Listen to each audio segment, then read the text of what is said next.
So let's come back to what you do with Architects Aware. You have told us about defining guidelines. So you think that those guidelines are the primary way to change the situation and to influence developers in the way they work, which is interesting because some people would rather prefer a direct intervention, but I suppose that's the way public policy works now much more in London by influencing guidelines.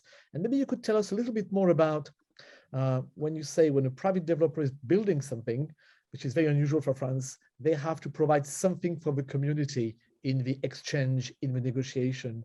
So how can you try to influence? I wonder whether with Architects Aware you try to influence this exchange and try to convince the local authorities to provide so that the developers will provide some solutions for rough sleeping. Is it part of your portfolio of activities? Yeah, so there's a step before that, which is establishing needs. Yeah. So, and I've learned a lot of this from the charities, but unless it's acknowledged that there is a need, which is in itself a huge challenge, then you can't cater for that need, even if you know it exists. So I think one massive thing is we've worked really closely with the charities, and in the pandemic, that need has become undeniable because measures have had to be put into place, and therefore there's a kind of framework for addressing it. So back to your previous point, the first point is the guidelines are important and they help to make something which feels completely opaque become transparent and understandable, but you still need to be an architect and be propositional, and it's both these things. So the guidelines which we wrote looked at, it's almost kind of embarrassing ourselves about how little legislation or parameters exist to say really basic things like you should have a window, you should have your own bathroom, you should have a view of something, because the only thing that is controlling that quality of space is not to be caught on fire and not to be stampeded if a premises is overcrowded, and that's it. So I think the guidelines were to kind of just say, look, it's really easy. This is just not difficult stuff. You know, it's intuitive, but the fact we have to say this is a problem. So that's kind of half of it, and nobody can really argue that someone should have a dignified space to wash or somebody should have a welcoming arrival situation. But it's impossible to translate that without showing people what it looks like and therefore how much it costs and how to kind of take it forward. So what we've done is framed the guidelines, talked about types of space. A very important thing was to talk about them emotionally rather than physically. So not it should be this big, but this is how it should feel. And then alongside that, doing hard architectural work, which says, but actually it's easy, it's not big, it's not expensive, and it's not complicated. So if this is the product, this is what you can have that meets the needs of these people, then what is the funding or the business case that allows this to be possible? And that's kind of where we are. There we are. So one part of your work was to establish those needs that were obvious but not measured or evident. So how did you establish those needs in order to convince the government, point one? And second, we understand that you have done a big work also to try to classify the different profiles of homelessness. And I understand you have 3 profiles. So can you tell us how you established those needs and how you did this classification between these 3 groups? And how do you see that they have different needs? So, so the first thing is obviously it's a dangerous thing to use the word homeless in any way, really, because charities would say it's people at risk of homelessness because it shouldn't define who you are. And the problem of that is that it results in a lack of diversity of offer. It results in broad brush solutions that say, okay, you're homeless, you can all go here.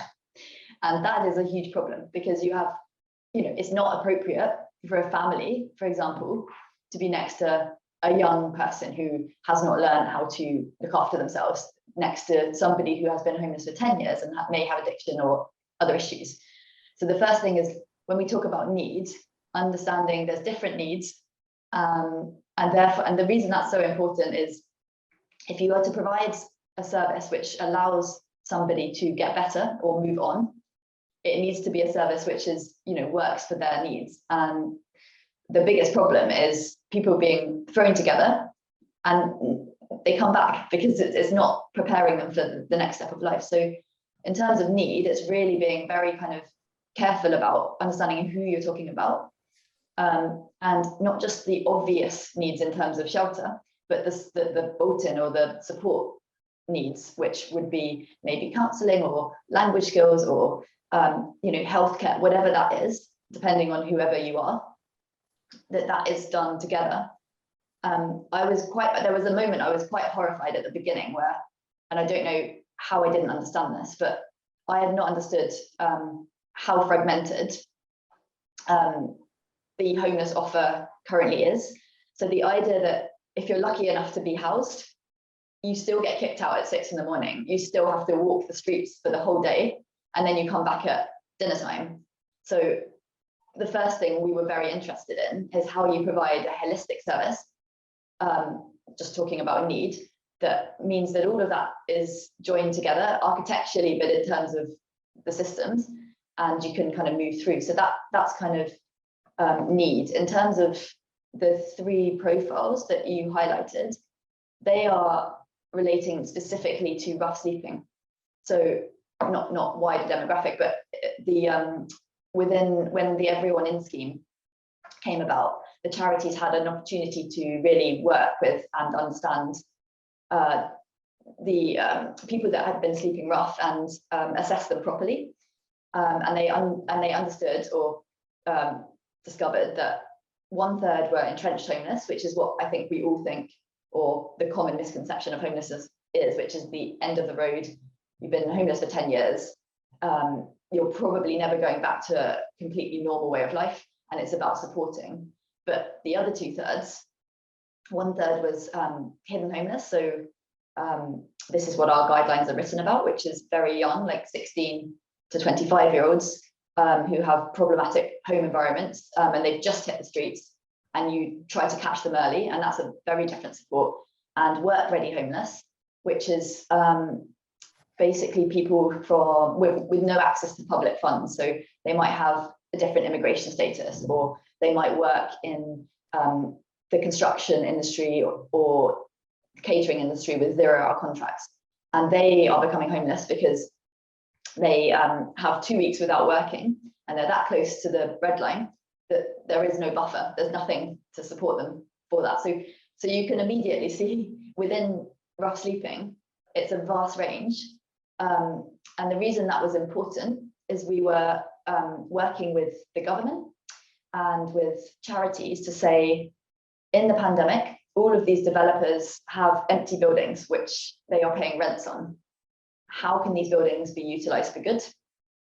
And it was trying to actually understand the homeless users' needs and work it back, rather than say, here's free space, put everyone in it. So who might actually benefit from being in these buildings in a way that actually addresses the deeper issues? And the conclusion was work-ready homeless do not need really any support. It's actually just accommodation, which is cheap. And that was immediately, you could take constraint and opportunity and come with a proposition which works for everybody, hopefully.